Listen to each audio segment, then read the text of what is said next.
HM કિચનમાં આજે આપણે બનાવીશું મિક્સ વેજીટેબલ ખીચડી બનાવીશું. તો ચાલો જોઈ લઈએ.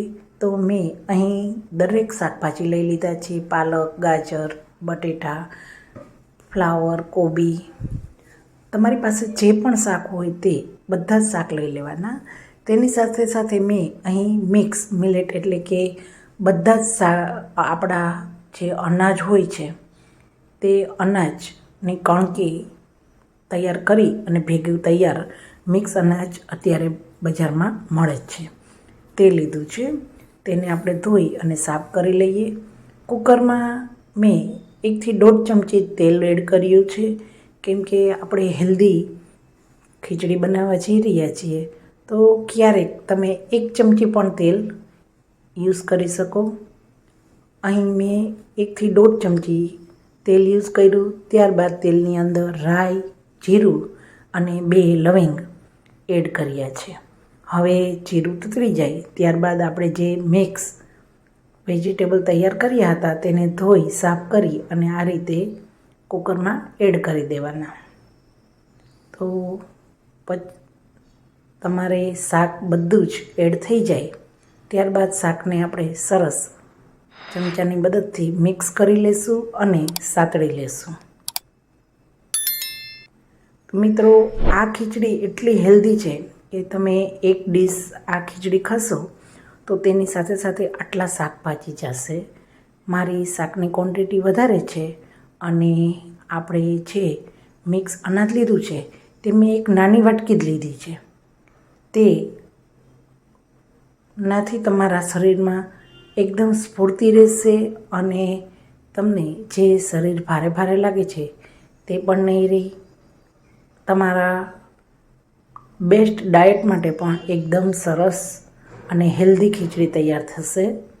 તો આપણે 1 વાટકી છે મિક્સ અનાજ લીધું હતું તેની સામે 3 વાટકી પાણી એડ કરવાનું છે.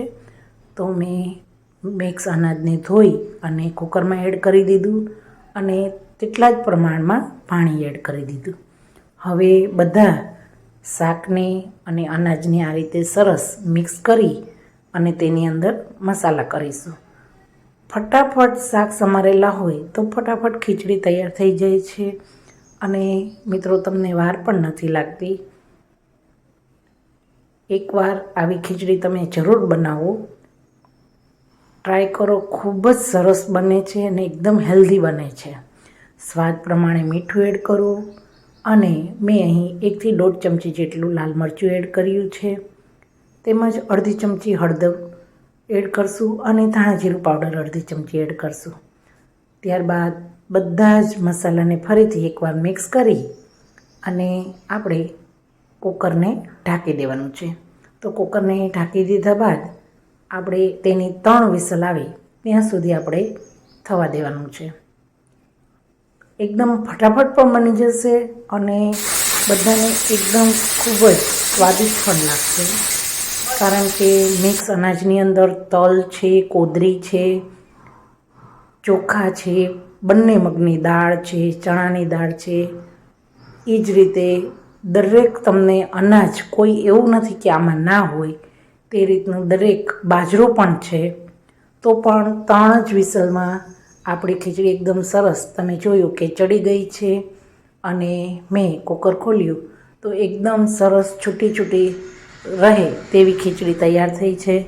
તો મિત્રો, આ રીતે તમે મિક્સ વેજીટેબલ ખીચડી તૈયાર કરો અને મારી ચેનલને લાઈક કરો, શેર કરો.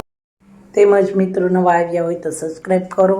ફરી એચએમ કિચનમાં આવા નવા આઈડિયા સાથે મળીશું. Thank you.